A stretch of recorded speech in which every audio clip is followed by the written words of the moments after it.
الحمدللہ رب العالمین والصلاة والسلام علی سید المرسلین اما بعد۔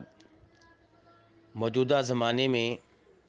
ہمیں ایک عجیب و غریب صورتحال کا سامنا ہے، اور وہ یہ کہ کئی نوجوان اپنی ان بیویوں پہ مطمئن نہیں ہوتے جو پاک باز، پاک دامن ہوتی ہیں، دین پہ عمل کرنے والی ہوتی ہیں، شرعی پردے کا اہتمام کرنے والی ہوتی ہیں، نماز روزے کی پابند ہوتی ہیں اور خاوند کی اطاعت کرنے والی ہوتی ہیں۔ اتنی خوبیاں ہونے کے باوجود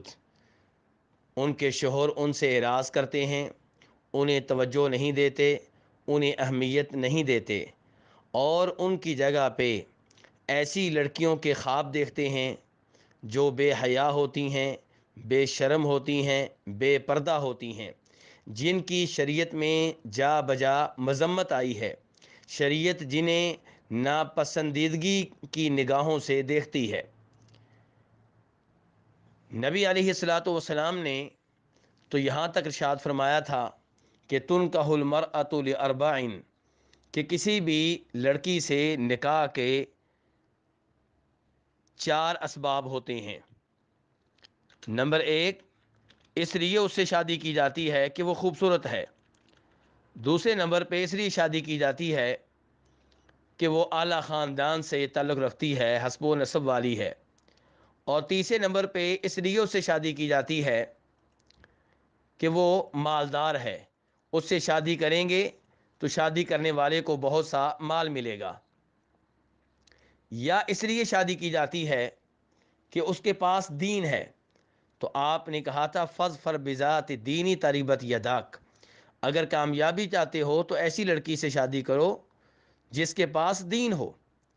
تو دین والی لڑکی کو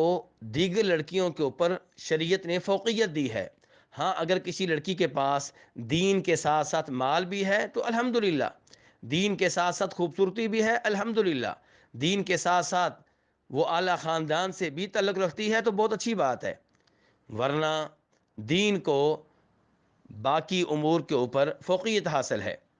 تو شریعت کے ہاں دین والی لڑکی جو ہے، یہ وہ لڑکی ہے جس کی تعریفیں ہوئی ہیں، جس کے بارے میں شریعت کہہ رہی ہے کہ اس کا انتخاب کیا جائے۔ لیکن آج کل چونکہ فلموں کا زمانہ ہے، ڈراموں کا زمانہ ہے، ہمارے نوجوان گندی فلمیں دیکھتے ہیں، گندے ڈرامے دیکھتے ہیں، اور ان فلموں میں جن عورتوں کو دیکھتے ہیں ان سے متاثر ہو جاتے ہیں، اور ان کی وہ حرکتیں جو بے حیائی پہ مبنی ہوتی ہیں، جو شریعت کے خلاف ہوتی ہیں، وہ انہیں اچھی لگتی ہیں۔ حالانکہ یہ سب کچھ شیطان کی طرف سے ہے۔ قرآن پاک میں کئی ایک ایسی آیتیں ہیں جن میں اللہ نے بتایا ہے کہ شیطان گندے اعمال پیارے پیارے بنا کر ہمارے ذہنوں میں ڈالتا ہے۔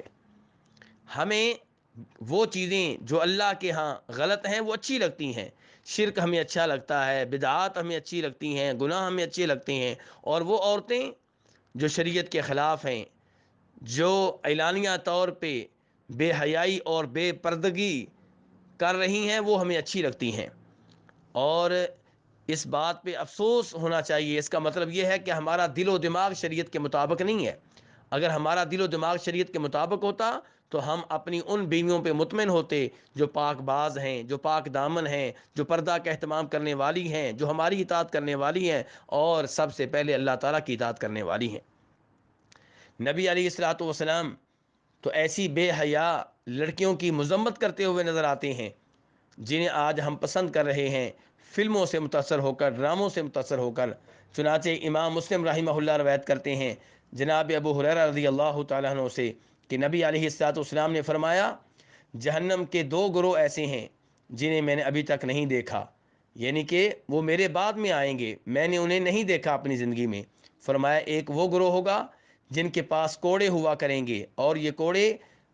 گائے کی، بیلوں کی دموں کی طرح ہوں گے، اور اس سے وہ لوگوں کو مار رہے ہوں گے، یعنی کہ لوگوں پہ نجائز ظلم کریں گے، نجائز طور پہ انہیں مارا کریں گے۔ دوسرے نمبر پہ فرمایا ایسی عورتیں ہوں گی جو لباس پہننے کے باوجود ننگی ہوں گی۔ علماء کرام نے کہا اس کا مطلب یہ ہے کہ لباس پہننا ہوگا لیکن مکمل لباس نہیں ہوگا، جسم کے کچھ حصے ننگے ہوں گے، جیسا کہ آج کل ہم دیکھ رہے ہیں کئی عورتیں ایسا لباس پہنتی ہیں جس لباس میں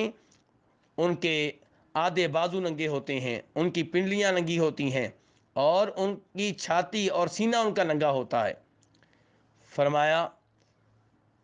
کہ ایسی عورتیں ہوں گی جو لباس پہننے کے باوجود ننگی ہوں گی۔ اس کا دوسرا مطلب علماء کرام نے یہ بیان کیا ہے کہ لباس پہنیں گی لیکن اتنا باریک لباس ہوگا کہ گویا کہ وہ ننگی ہیں، لباس پہننے کے باوجود جسم نظر آ رہا ہے۔ آپ فرماتے ہیں کہ یہ عورتیں بھی جہنم میں جائیں گی جو لباس پہننے کے باوجود ننگی ہوں گی۔ ان کی دوسری بری عادت کیا ہوگی کہ خود بھی گناہوں کی طرف میل ہونے والی ہوں گی اور مردوں کو بھی گناہ کی طرف، زنا کی طرف، بدکاری کی طرف میل کرنے والی ہوں گی۔ اور یہی صورتحال ان عورتوں کی ہے جو عام طور پہ فلموں میں اور ڈراموں میں کام کرتی ہیں۔ مزید آپ فرماتے ہیں کہ ان کے سر لمبی گردنوں والے اونٹوں کے ایک طرف جھکے ہوئے بڑے کوہانوں کی طرح ہوں گے،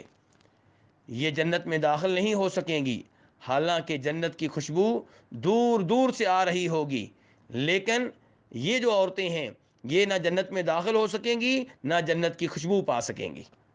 آپ اندازہ کیجئے کہ ہمارے نوجوان جن لڑکیوں سے متاثر ہو رہے ہیں،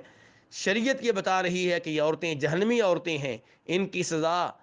جہنم کی آگ ہے، الا یہ کہ فوت ہونے سے پہلے یہ توبہ کر لیں۔ ایسے ہی وہ لڑکیاں، وہ عورتیں جن سے ہم متاثر ہو رہے ہیں،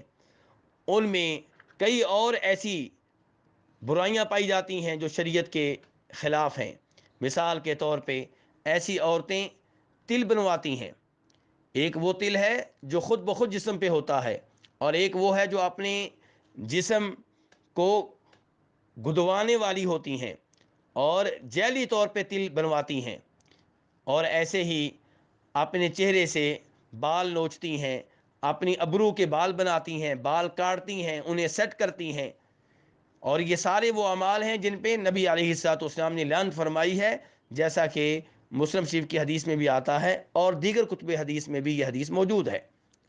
تو کہنے کا مطلب یہ ہے کہ ہمارے نوجوانوں کو اپنے طرز عمل پہ غور کرنا چاہیے اور ان بیویوں کی وجہ سے جو اللہ نے انہیں دی ہیں اللہ کا شکر ادا کرنا چاہیے، اور ایسی بیویوں کی حوصلہ افزائی کرنی چاہیے جو معصوم سی ہیں، جو وہ حرکتیں نہیں کرتیں جو حرکتیں وہ لڑکیاں کرتی ہیں جو فلموں میں کام کرتی ہیں، ڈراموں میں کام کرتی ہیں۔ آپ کو اللہ نے سادہ لڑکیاں دی ہیں جو سادگی سے آپ کی بات مانتی ہیں، آپ کی خدمت کرتی ہیں اور نماز پڑھنے والی ہیں، روزہ رکھنے والی ہیں، پردے کا اہتمام کرنے والی ہیں، شرم و حیا کی مالک ہیں،